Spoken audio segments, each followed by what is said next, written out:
Сегодня мы благословены представить вам одну из этих мудрых лекций под названием «Сутра Бодхисаттвы, хранителя земли, благо для живущих и мертвецов», часть 2 из 5, между мастерами и учениками. Лекция на английском языке 11 августа 2015 года.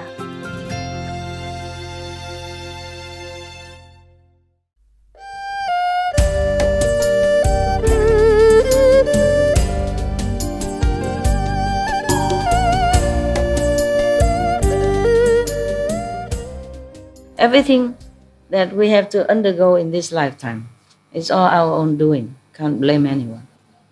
And of course, when it's a big group, then there's a mixed karma, collective karma. It's even more complicated. Yes. Blame our karma.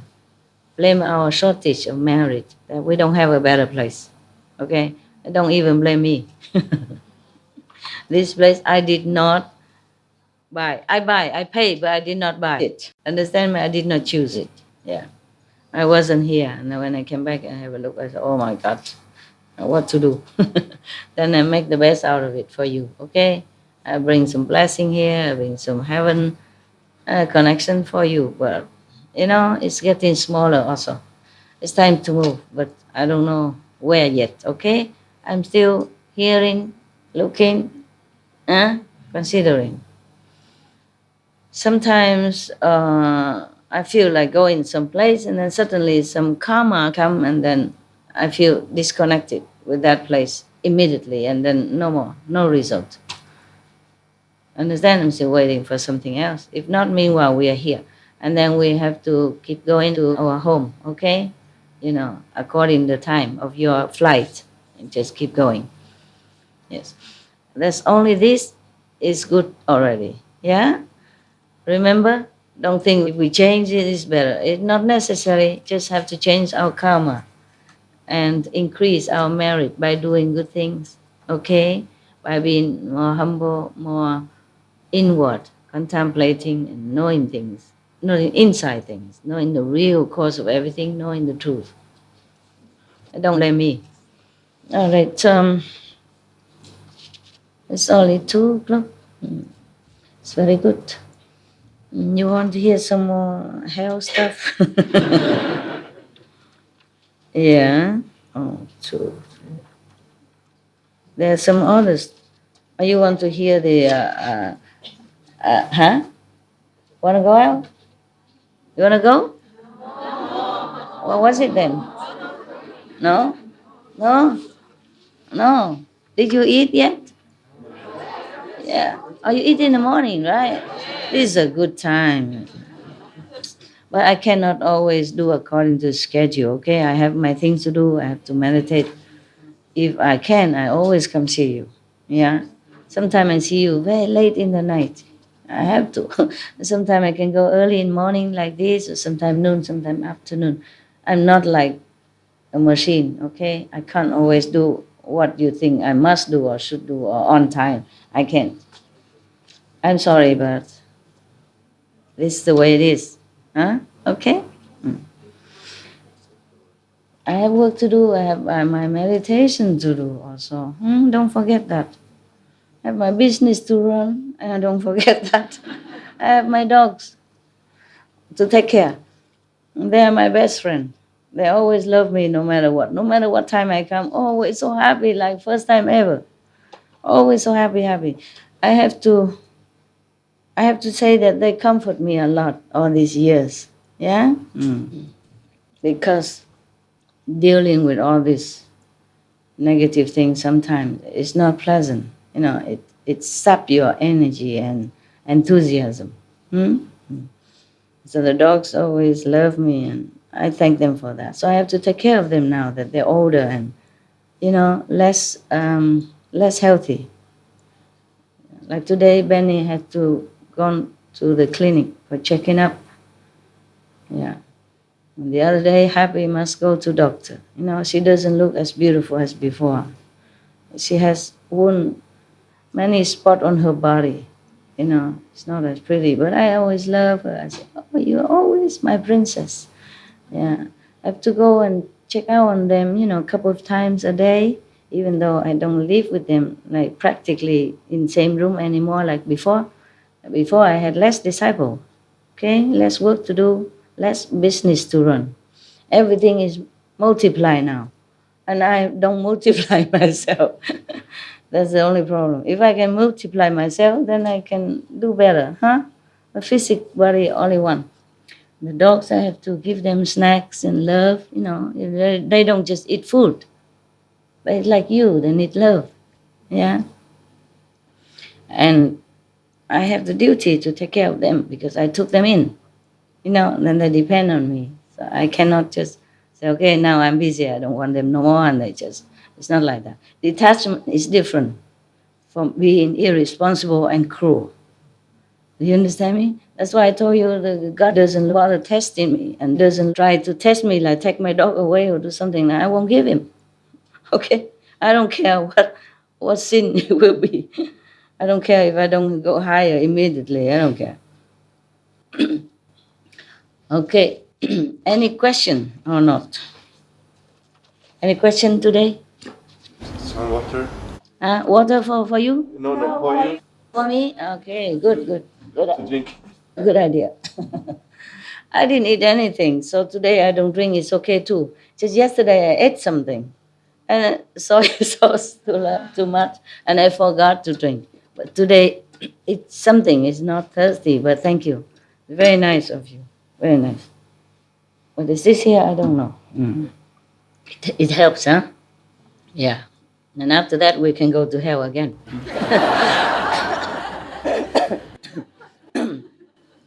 We were just with the Buddha and go to heaven, And now maybe go to hell, have a look. Checking. Hell is hot property, you know that? Hot property. You understand what the word hot property is? Demanded. But hell is really, really hot property. Yeah. Hot. God, you don't have humor. I mean, you, oh God, they don't have humor. I don't mean God, you don't have humor. All right, now. Hot property. Number one, because it's hot, it's burning, yeah? Number two, because a lot of people want it. Hot property, you see, demanded, very demanded. But it's never full, no matter how many beings go into it. God. And the Bodhisattva keep life after life. He keeps saving many beings already. But hell is still occupied. Still the most wanted property. Isn't that a pity? Huh? We should want heaven. But this world is too great contamination. A lot of people fall. So if you see any iron ring mountain, don't go near. Okay, I read already the name of the hell. And then did I read the Buddha praises? I did? That the World Honor One emitted a great light from his entire body? Yeah, I put it here, meaning we read it up to here, right? Yeah. So now, I will read you the chapter 7, saying, benefiting the living and the dead. The earth store Bodhisattva benefit the living and the dead. Okay, huh? Yeah, of course, first I have heard that was the beginning of Sutra already, yeah? Anand from Anand, my God, can you imagine, remember all this? The Buddha said he didn't even forget one single word. So everything he remembered, even maybe comma and and point. Okay. We should really thank the past masters, monks and nuns and scholars who have taken time to record what the Buddha is teaching after the master's nirvana. And also for the past and present persons, lay or monks or nuns who have really dedicated themselves, sacrificed their time and precious health or under any difficult situation to translate this so that I can read it to you. And we have to thank them. And may they be blessed forever by all the Buddhas, past, present, and future. May their merit be immense. May they be liberated forever. Thank you.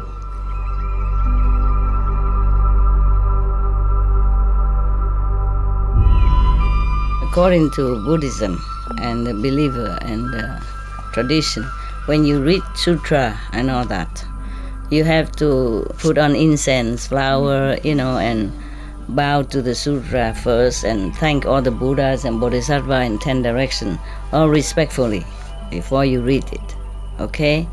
And then you cover the sutra also with silk or, beautiful cloth, and I just make it more popular. Yeah, more easy, simple. And I apologize to all the Buddha. I say if I done something wrong, according to the tradition, my heart is full of respect. It's just that I cannot always do that. So please, all the sin, whatever I've done wrong, is all on me. At least other people, they hear the names of the Buddha, according to the sutta, they will get benefit. Yes.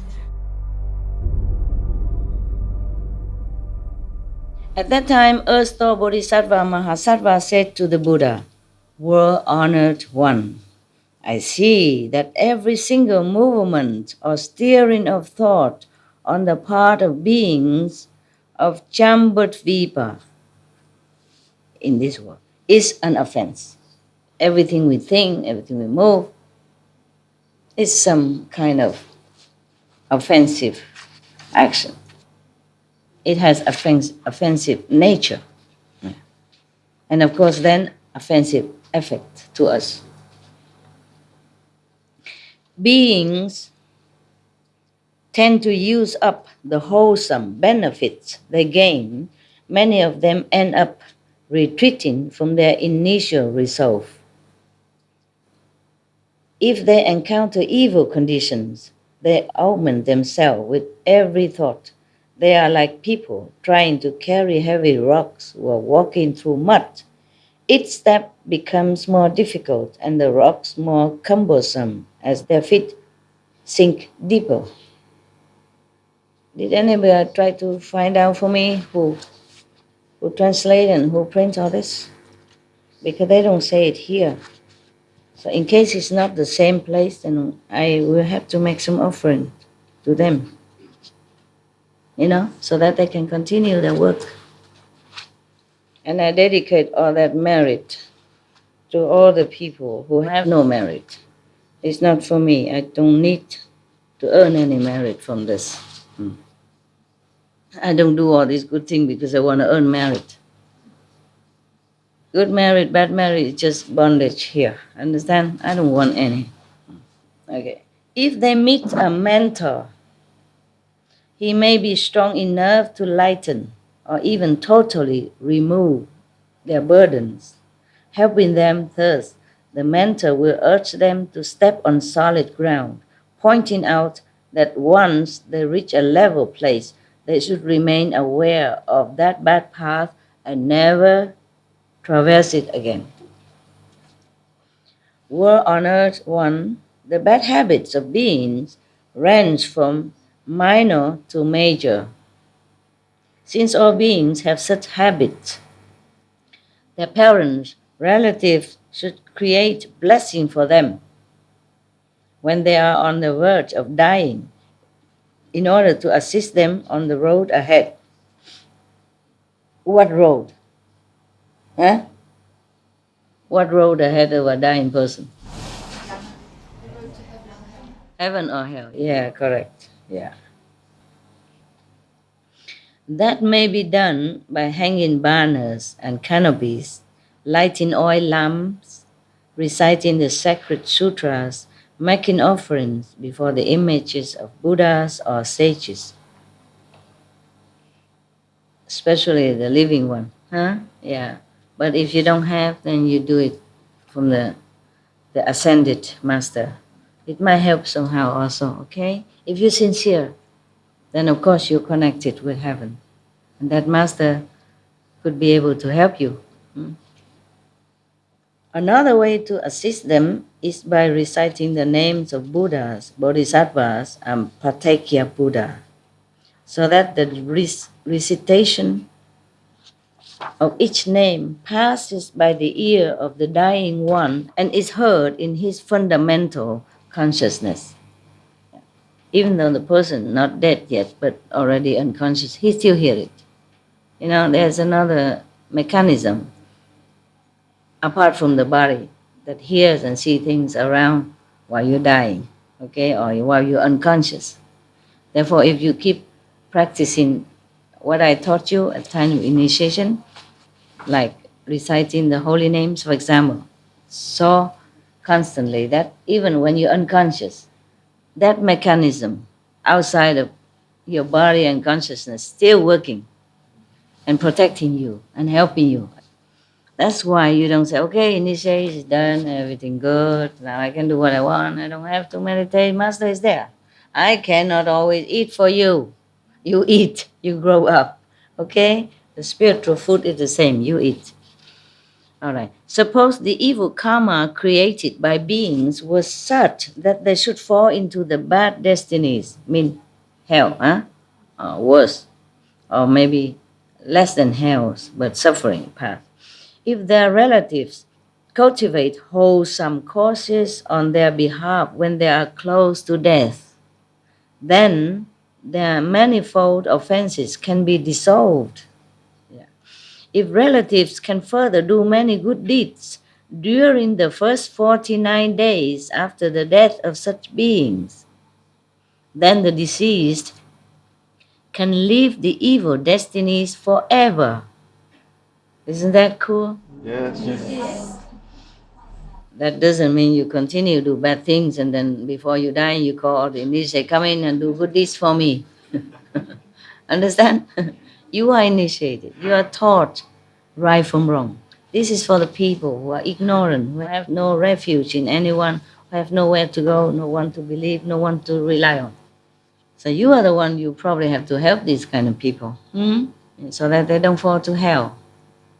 Because if nobody pray for them at the time of death, nobody try to do good things and forward his merit to that soul, then he go to hell or go to bad reincarnation.